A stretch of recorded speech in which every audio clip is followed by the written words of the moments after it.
Welcome to 909 Exec, your source for wit and wisdom in cybersecurity and beyond.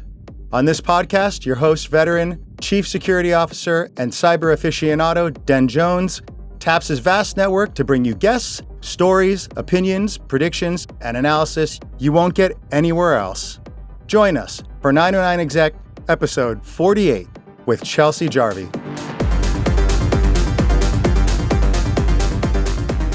Howdy, everybody. Welcome to another episode of 909 Exec, your podcast for executives in tech. Then hopefully we educate, inspire, and encourage you and do all that random bullshit. Great stuff. So I always have exciting guests, and today someone from my homeland, actually, that I met via one of our networking communities, Chelsea Jarvie, founder and CEO of Neon Guard. So Chelsea, welcome to the show. And I think you're actually in San Francisco this week. So why don't you introduce yourself and let's dig into some fun topics. Yeah, so I'm Chelsea Jarvie. I've worked in the cyber world for about 10 years. And as a CISO, as a vulnerability management person, I've done it all, and I'm now founding a new company in the age assurance space. So I'm in San Francisco for 3 weeks, not been here before, and yeah, it's been cool trying to find new customers, investors. It's been an interesting week so far. I've got 2 weeks to go. Well, we want to dig into this one, and but let's start. So Scottish accent, I detected that because I'm smart like that. So why don't you talk a little bit about where you're based, and then really as a young girl in tech, how the hell did you get into tech in Scotland as a young girl? Because it's a pretty male-dominated field, right? Yeah, sure. So I'm based in Glasgow.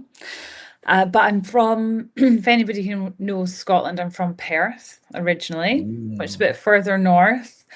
And yes, I got started in tech by studying ethical hacking. That was my undergrad degree. Done that in Dundee, in Scotland as well.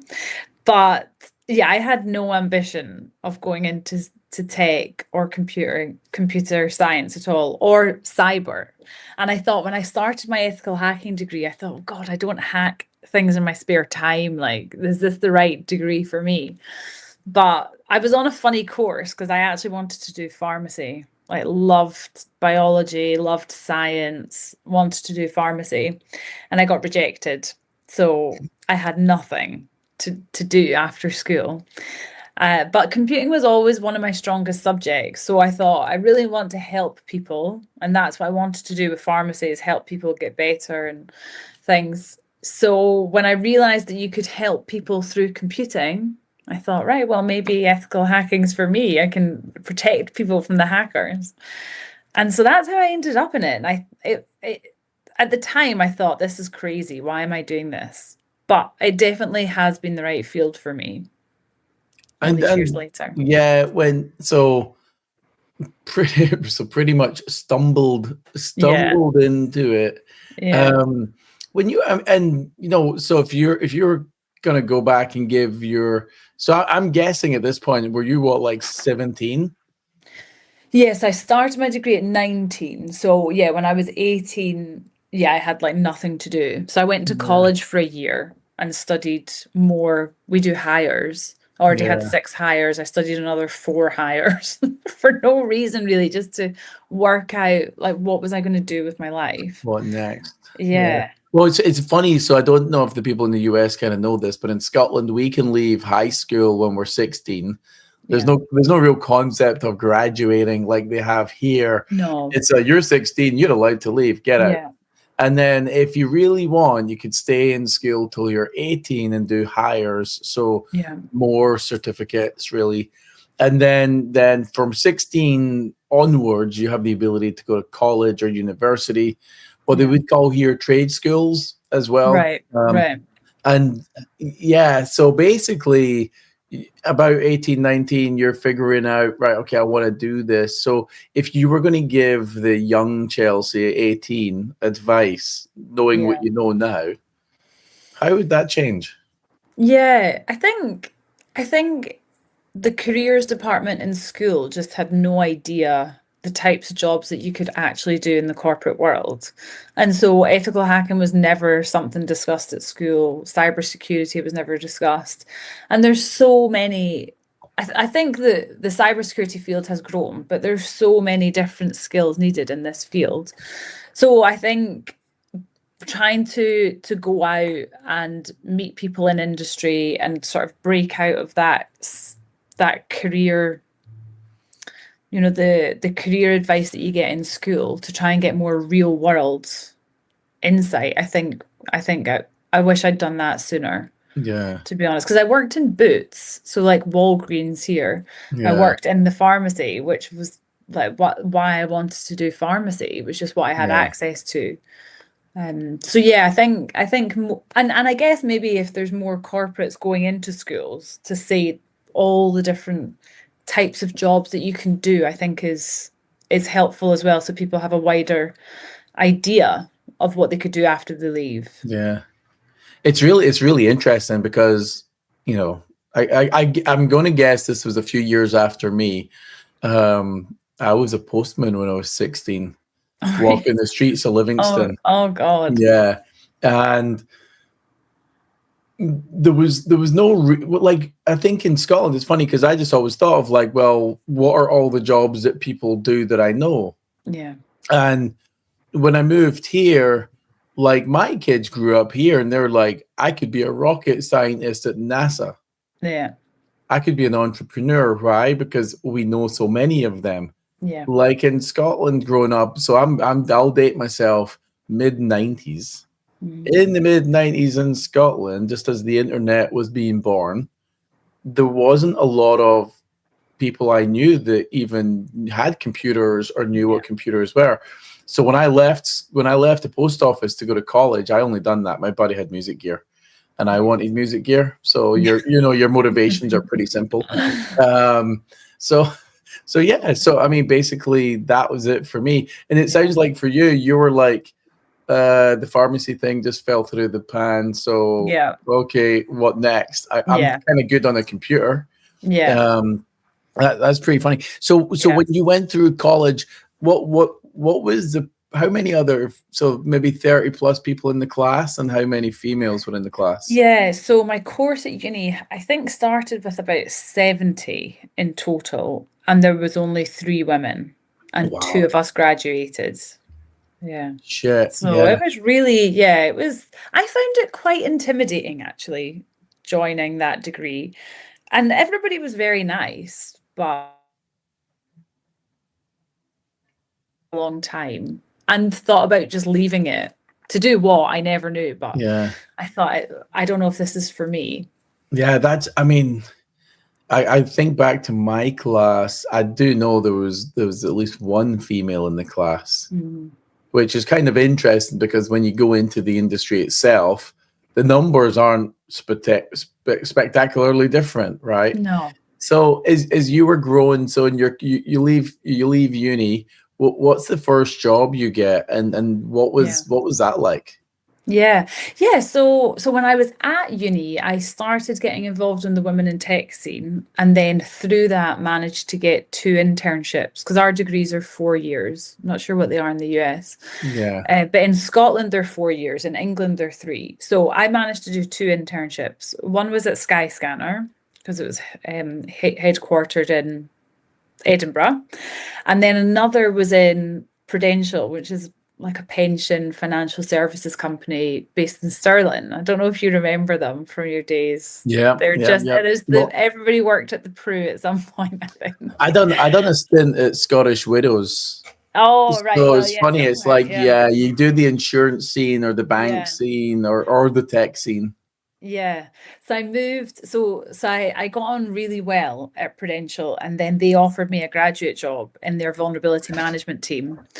So that's what I done after uni. I went straight to there, and I think there was me and 1 other lady in the team as a graduate, but they were really a lovely team, like very supportive. I really enjoyed it. But I always knew I wanted to do more than just focus on vulnerability management. I wanted to learn all parts of cyber so I could eventually be a CISO. I had this goal when I finished uni. I didn't really even know what a CISO was, but I was like, I want to be a CISO by the time I'm 30. So I then ended up on this crazy career trail of climbing the ladder and learning as much as I could about risk and strategy and the vulnerability management side and all the other sort of tech side, project management, to try and get that overarching view of cyber to then get to be a CISO. But I started out in vulnerability management. Like Tenable was my day-to-day. Wow. And how many years, I was going to say, how many years or when did you then become a CISO? Yeah. So I became a CISO at 29. Oh, wow. So I like just got in. I just that was last week then, right? I wish. Well, it wasn't that long ago, to be honest. Yes, I managed to do it by the time I was 29. Although I did give up on that goal at one point because I started my own business when I was, what would I have been, 26? And I thought, well, I'm not going to be a CISO because I'm doing like contracting consultancy work now. And then I ended up going into a fractional CISO job just after I'd had my first baby. So yeah, I've done loads of things. Yeah, I've been in cyber for 10 years now. Yeah, and it's been a crazy journey. It's interesting. I mean, I sit there and I'm like, I've been doing this shit since the mid-90s, and I think about whether you like IT, you know, identity and access and networking and all that stuff, and then I'm like, well, at what point did we determine that this was a cyber gig? Yeah. And I think it's there's almost that pivotal time where most breaches were tied back to identities. So if you were doing identity and access management that you considered you're really delivering an identity service to a business, well, you are, but now a huge part of that is protect the business, right? Yeah. So yeah, let's talk let's talk a little bit about you got into consulting. And then at some point, so like it looks like about 6-7 years ago, you started Neon Circle. So do you want to introduce like what's Neon Circle and what was the inspiration to start that business? Yeah, so Neon Circle is my consultancy business where I do fractional CISO board training, cyber strategy, and I started that because after leaving my Tenable pen testing gig, I quickly started moving into greenfield cyber. So I was then trying to build cyber teams from scratch, and I'd done it in government. I set up the cyber team for this brand new government agency in Scotland, which was it was a crazy gig because I went from no staff to 30 staff in the space of like 18 months. And it was a mix of permanent and contract. And it was really tricky because it was political. It was trying to get the right staff on public sector wages. It was setting the strategy. It was really, really tricky. But I'd done it. But by that point, I had been through the mill, it felt like, in terms of as a woman in cyber and tech leadership from a discrimination perspective, like just the attitudes and the culture that I'd had to work in throughout a few jobs and a few teams. And I thought, I'm not doing this. So that's why I set up my own company, because I thought I'm going to work with people who respect me, who want to work with me, and I get to decide who I'm going to work with.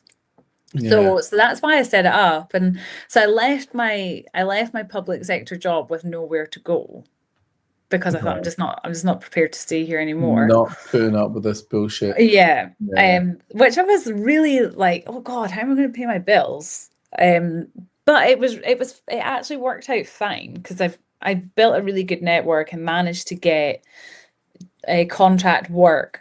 So I finished on the Friday, I had contract work set up for the Monday. So it worked out fine.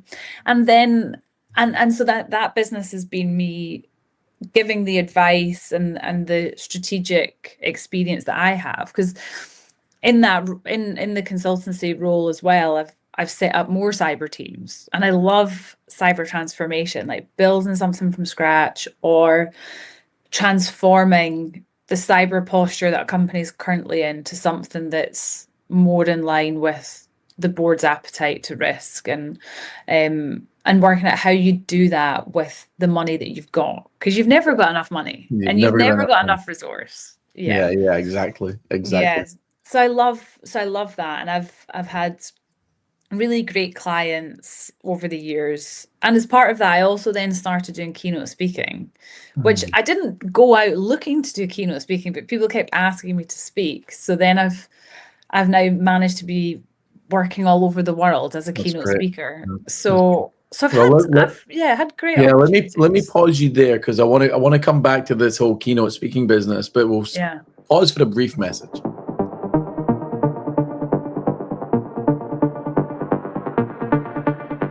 Hey folks, just want to take a minute to say thanks for listening to the show, watching the show, or however you engage with us. If you're liking the conversations, if you think we're adding some value, we'd love you to like, subscribe, and share the show with your friends. If you know of anyone else that would benefit, ideally for us, that will help us be able to grow the show, invest more in the quality, get some more exciting guests, and keep bringing you some executive goodness. Thanks, everybody. Take it easy and enjoy the rest of the discussion.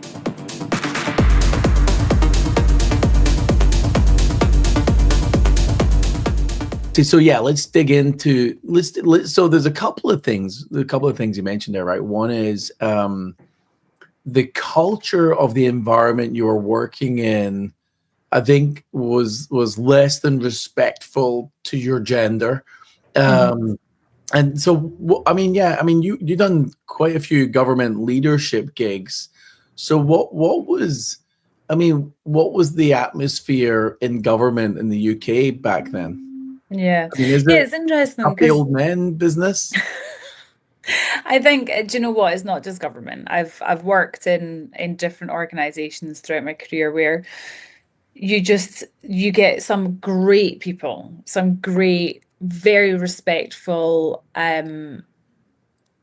colleagues to work with and mentors. But there's also throughout the industry, not even just in roles that I've worked in, but like just in the industry as a whole, where you get the sort of boys club mentality, or people just look at you and they don't listen to like your experience and your knowledge, and don't respect what you have to say and bring to the table. So I've had it because I was in my 20s, I had it because of my age, I had it because of my gender. The accent. I've had the accent. Yeah, you only got where you did because of the accent. Maybe with my accent. I don't know actually.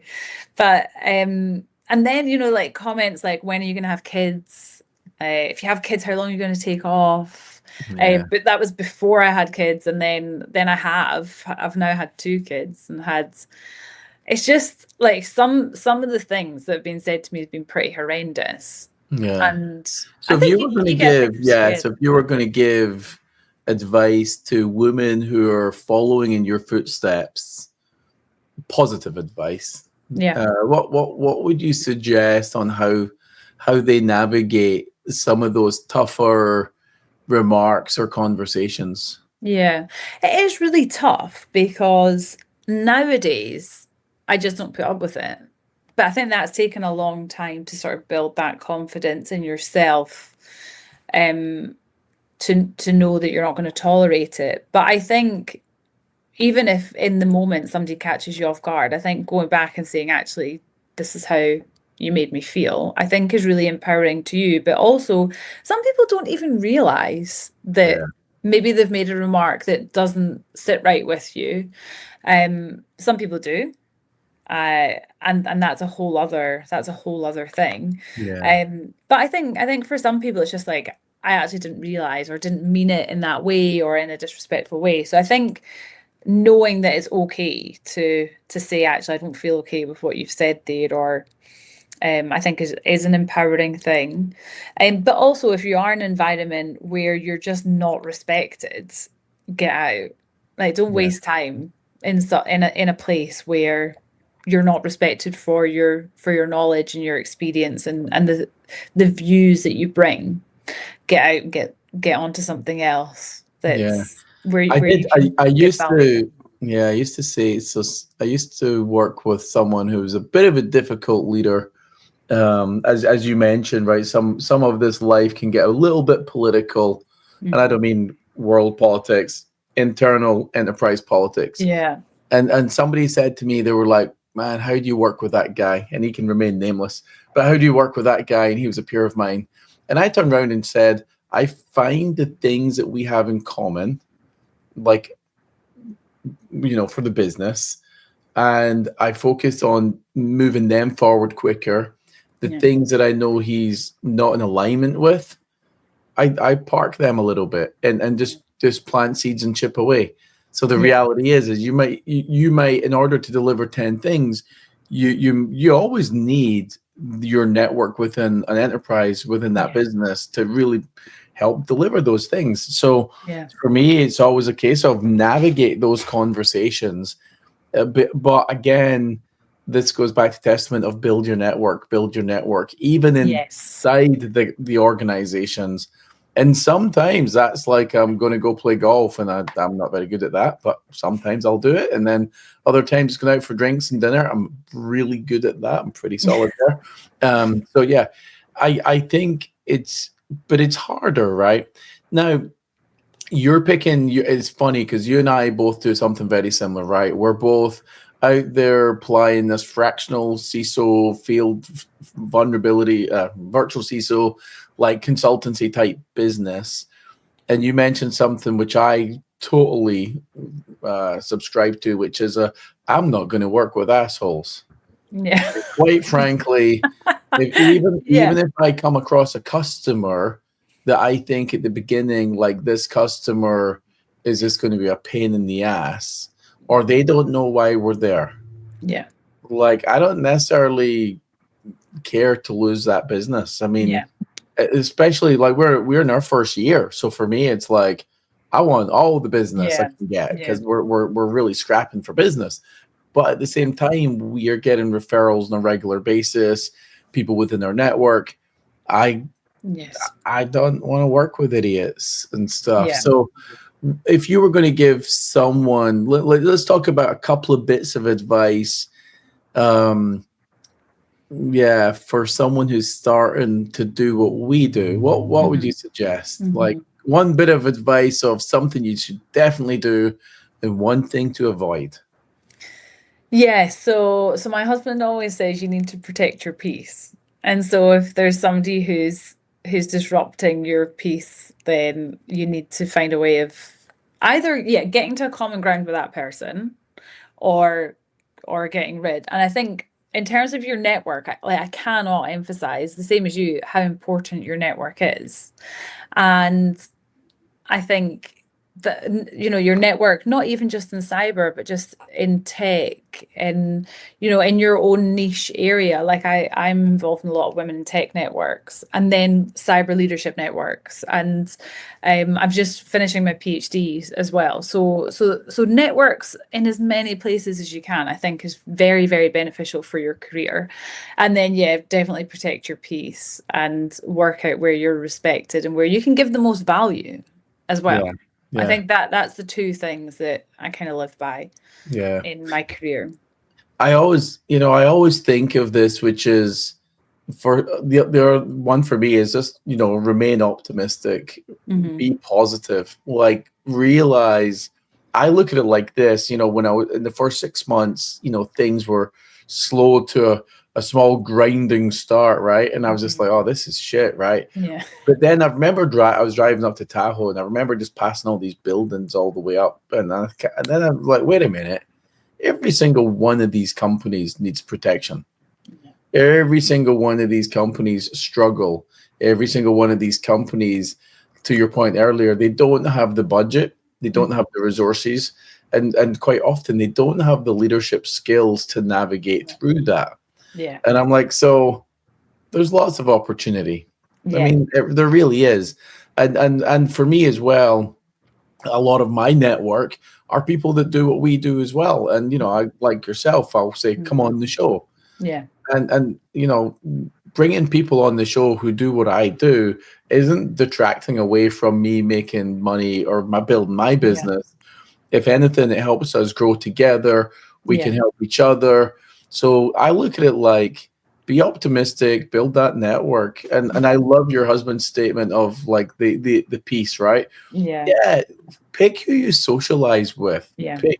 Pick your circle wisely. Absolutely. Because there's people in your family or friend group that will still try and bring you down. And I remember in Scotland, I mean, it's funny, some of the nicest people in the world in Scotland, but shit, they can be very pessimistic. You know, if you start telling them what you're doing, they will find ways to tell you what's negative about it before they'll find ways to tell you what's positive. And I do get that here as well sometimes, but I always say to people, think of what is possible, aspire to what's possible, and then the negative stuff, if people bring negative things, you're like, hey, that's great because I know I'm going to solve that problem. That negative thing you just brought me, I'm aware of it now. Thank you. You can go piss off. That's so funny that you say that, because I feel like in Scotland you have to be resilient. If you want to be successful outside of Scotland, you have to be resilient to the culture that we've grown up in. And it's funny being here in San Francisco because everybody is like so ambitious and excited, and it is a real contrast. The weather, the sun. And the weather. Although you've been in San Francisco, the weather in the Bay Area is like a microclimate where San Francisco is cloudy and foggy, and the sun will burn off in the afternoon. And whereas in San Jose, where I'm at, it's like you wake up in the morning. It is actually misty this morning because it's winter time, but generally speaking, it's always beautiful. I'm like, this weather is great. How could I not be an optimist? I'm jealous. I am jealous. Yeah. Now, keynote speaking. So it's funny because I think of public speaking and keynote speaking. I think there's a level to speaking engagements, right? So I've done a lot of paid sponsored where the vendor sponsors a conference and you go in and you jump on the stage for 30 minutes. You talk on behalf of the vendor. I've done a bunch of that shit. I've done the odd keynote thing. I've spoken to vendors and their sales teams or their R&D teams and all sorts of stuff. My keynote speaking thing though is a little elusive. So why didn't you share? How did you get into it, and what kind of events have you spoke at, and what do you like about that? Other than Scottish people talk a lot. We love to talk. So I started chairing this cyber conference in Scotland like 6 years ago, and I just got the offer. It came my way, and then since that point, I think because people saw me chairing that conference, then I was getting asked to come and talk. So at the start, it was a lot of for women in tech, and then I think just through my LinkedIn is where I've got all my speaking slots, and since that point, people have then invited me to more international conferences. So last year, I felt so lucky to get a chance to go to Brazil. So I spoke in Sao Paulo at the Cybersecurity Summit there as the closing keynote, and I think in those talks, it's really important that you're not selling anything. You're just giving. You're just giving knowledge and advice and thought leadership, I guess, in whatever space you've been asked to talk about. And then I was in Malta last year. I was in Davos in Switzerland a few weeks ago. So I've had the chance to speak in some really cool places. But I think it is like I don't love being sold to. So I think it's what is the thought leadership that you're trying to convey to different people, different cultures, different environments? Because globally, in cyber we do all have the same threats, but we do culturally just adapt them in different ways.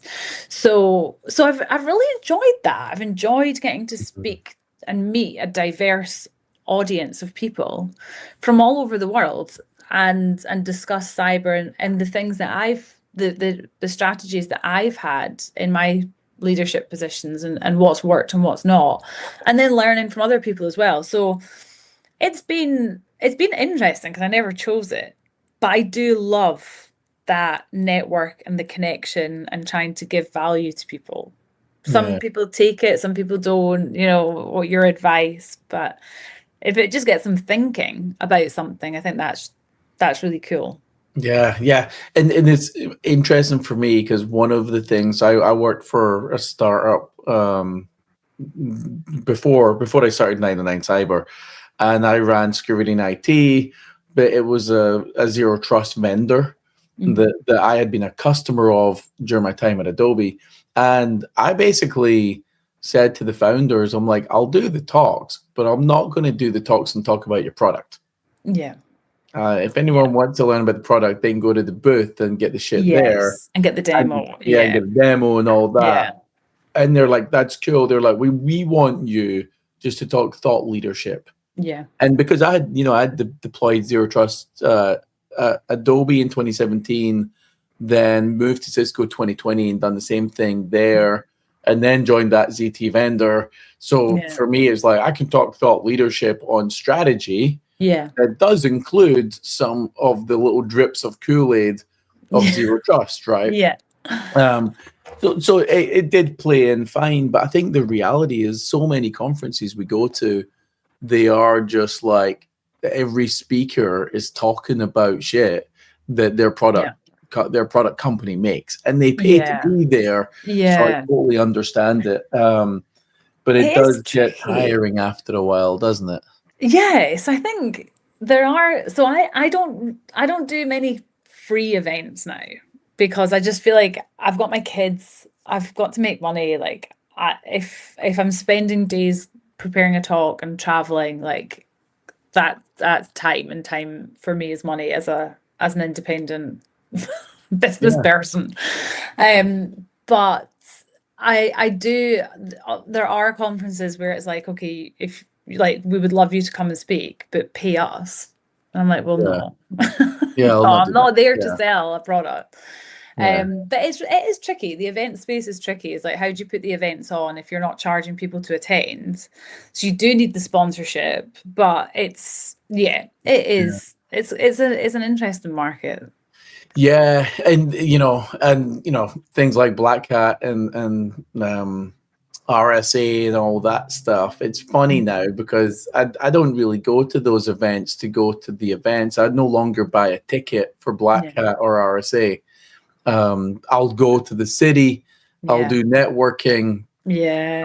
I'll meet more of my friends that I probably only see twice a year at those events. I have really little desire to sit in line. And some of those, it's like you're sitting in line for somebody to talk and stuff, mainly actually at DEF CON. DEF CON, great conference. But for me, last year was the first year I didn't go to DEF CON in 15 years. And that was because for the 3 or 4 years before, I was in lines for more than an hour to get to a talk. And I'm like, this is bullshit. No. This isn't Disneyland, is it? That doesn't feel all right. No. I was at TechCrunch Disrupt last week. Yeah. And I did feel like I got more value out of the side events and the networking events after the day was done. Yeah, even though I didn't go there last week. I was traveling on vacation last week. Oh, that's better. Yeah. I'll be in San Francisco this week, and then next week I'll be in LA, and that's the last of my travel for the year. So yeah. Nice. Now, so you've got a couple more weeks in San Francisco. Yeah. So let's talk about the future. So what's your goal the next couple of weeks? What do you hope to achieve? But then more from the business perspective, because you're like an independent contractor. Mm-hmm. You're building. I mean, so what is valuable for you to come for 3 weeks to San Francisco that you wouldn't really get back in Scotland? So I'm actually launching a new business. which is in the age assurance space. So this is a whole other topic. So for the last 4 years, as well as having my business, I've been doing a PhD. And the PhD has been looking at how do we anonymously tell who online is an adult or a child. And it's had a real cyber focus of right now, there's so many laws changing globally where age verification is being mandated for social media, for adult content, for e-commerce, for all sorts of platforms. And the predominant way that we're doing age verification is by uploading ID or showing your face to do a facial age estimation scan. And as cyber folk, I'm thinking, well, we're now collecting mass ID across the internet. We're asking people to show their face to potentially access like content that they may not want to show their face access. Yeah. So my whole PhD is how can we anonymously tell who's an adult and who's a child. So I developed my own system, had to go back to my coding days, built my own machine learning models, and I've now got this solution, which at the moment is just over 90% accurate at being able to anonymously distinguish adults from children.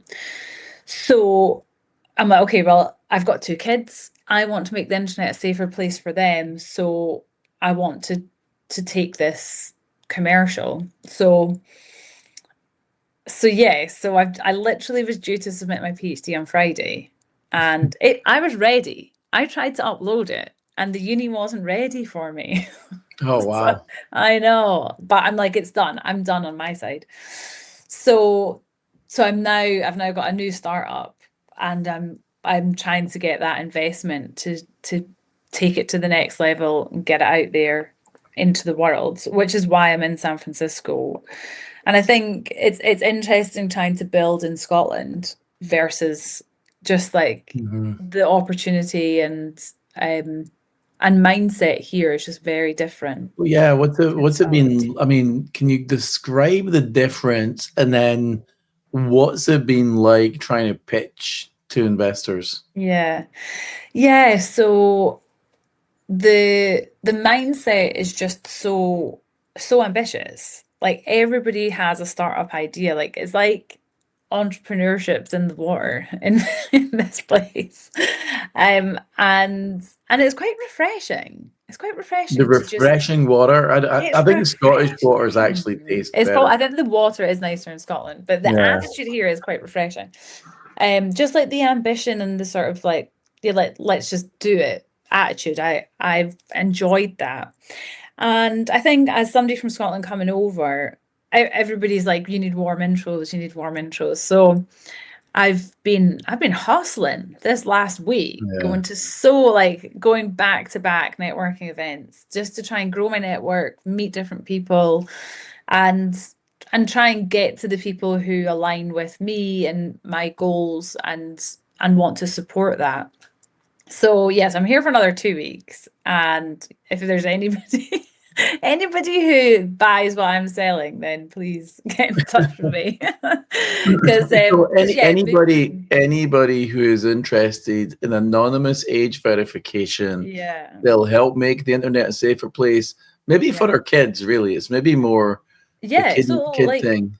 So the aim is, how do we make the internet safer for kids and secure for adults, so adults aren't having to upload their ID to multiple platforms. So I don't know if you heard about the Discord data breach of a couple of weeks ago, but there was like 70,000 government IDs were leaked because of the age verification process that they have in place, and like that's going to continue to happen. So so that's my goal, is how do we make the internet safer and secure for everyone? I mean, it's interesting because I think that would be a thing that investors would jump at. But what's been your experience when you've had? Because I always hear startups. So what's your experience like pitching this to investors? What's been their response? Normally, I hear people churn through pitch deck after pitch deck. A billion times before they start getting something. So what's it been like? So I think because I've been at networking events, I'm not entirely sure if I'm speaking to the right people, because it's just who you're speaking to. I spoke to one investor at an event who was like, "Oh, cyber's too spicy for me." And I'm like, I get that, yeah. Yeah. So yeah, it does kind of, somebody said it, because there's 12 Scottish founders out here tonight. Somebody said it's a bit like the Hunger Games, and it does kind of feel like that a bit of yeah, it is a bit intense. But I also think it's about finding the right investor, and it's just taking the time to try and find those right leads, so that it's a nice relationship, and it's not like, there was one event where the room was packed with founders, and me and one of the guys from the trip showed up, and then they said, "Oh, by the way, all the investors have green name badges," and these poor investors were like swamped. Yeah. And I thought, oh no, it's like, it just doesn't feel like the right environment to try and build that good relationship with a potential investor for both sides, you know. But I think Yeah. it's interesting. I mean, is the tactic to be, I'm building this thing that makes the internet safer for kids. I'd love to connect with you. Give me your details, and I'll message you next week or the week later, and we'll grab time. Or is it you're having a drink and you're trying to pitch them your shit while having a drink? Yeah, so I'm probably one of the worst salespeople ever, and so all the business that I've got has been through my network over the last 6 years. So I've watched the tactics of some founders, and they are like, here, like, oh hi, you're looking at me, here's my pitch, and that's not really my style. I'm trying to just introduce myself and say, I'm here for a couple of weeks. If there's anybody who wants to grab coffee, then let me know. But maybe I need to be more cutthroat. I don't know. After I'm done and I'm on the plane home, I'll know whether my tactic has been good or not. But yeah, I'm not sure.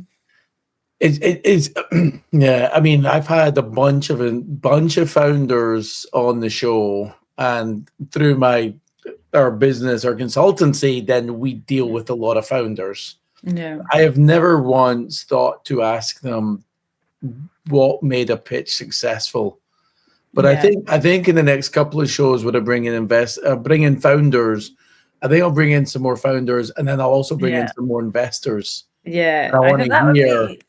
I want to hear that. So useful. Yeah, because I think when I've been speaking to investors, they're like, we want warm intros, and we see loads and loads of pitch decks, and so I feel like it is more of do you have a personal connection? Like, are they a parent and they're worried about their kids' online safety? Because I did speak to one investor who was like, yeah, I've got teenage kids, and so this is a concern of mine. Yeah.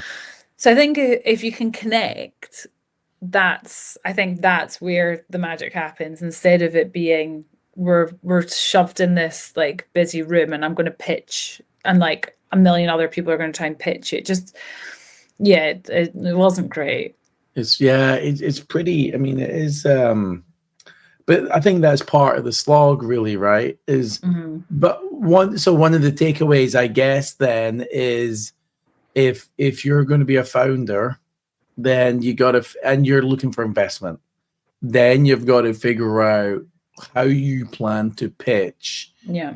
And before you fly from Scotland to San Francisco, be ready for all those meetings, and because you're hustling. I mean, you're basically every day meeting, talking about what you're doing.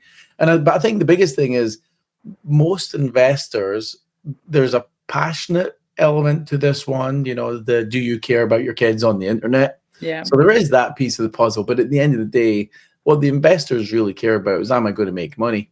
Yeah. I'm gambling. Which they will. Any investor who's listening. Yeah, which they will. It's a massive, massive market. Because that's the thing. I'm also a business person. So I'm like, how do we make money from this? Yeah. And comply with the law? and meet all the needs of all the stakeholders. Yeah, and So that's what's built for it. the European regulations are much tighter and more stringent than the US ones. Yeah, well, So, there's different US states of like yeah, Texas, Utah have put age verification laws in place, and it is spreading like yeah, wildfire. Like Brazil, India, obviously Australia is bringing in their social media age limit. So yeah, it is going to be a big thing big that's thing. going to continue globally to be brought into Yeah. play. Would your goal be in the future that you plan to sell the company like to one of these big social media giants, or is it you just become rich and you IPO and then you become a huge phenomenon? I think Phenomenon. I think exit is definitely something that I would hope to build to and achieve, but I also want it to be accessible to different platforms. So whether Yeah, you're an alcohol or tobacco retailer or you're a social media giant, so selling it to one social media platform means that they can do it for themselves. But yeah, so I think if I could sell it to somebody who could make it accessible, would be the ideal solution. yeah, yeah. Because it would be good to keep it like Switzerland, right, where it's just you're a common service used by Yeah.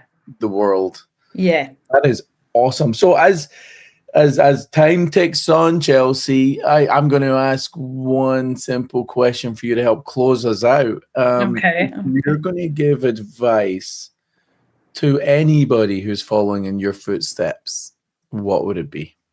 What would it be? I think anybody that's following in my footsteps, I would say continue to like be curious and learn. Like cyber touches on every part of a business. So understanding how you can make businesses secure and profitable and that we're not blockers, I think is really important, is that wider view of how cyber fits into business. Another thing I would say is definitely know your own worth and make sure that you're somewhere where you're respected and adding value. And if you feel like that's not your current place, then get out. Beautiful. That's what I would say. Let's close on that advice. Those are two little gems. I really appreciate you being on the Thank show, you. Chelsea. And Yeah, yeah, thanks for having me. while you're up here, then my goal is we'll catch up in the next few days, actually. So that'd be awesome. So That'd be great. hey, thanks for coming on the show. I will want to check back in with you, and we should do a follow-up. Yeah. Maybe and probably early next year, just to see how you guys are doing, and maybe there's some big investors that have chosen to jump in and partner with you in this, because this is, I agree, this is a huge opportunity. I think this market is struggling right now. So I think you're going to bring something brilliant to bear. So I'm going to be sitting in the sidelines watching with enthusiasm. Thank you, you, Chelsea. Thanks very much. Awesome. Take it easy. Thanks for being on the show. Thanks for listening to 909 Exec. Subscribe wherever you get your podcasts, and don't miss an episode of your source for wit and wisdom in cybersecurity and beyond.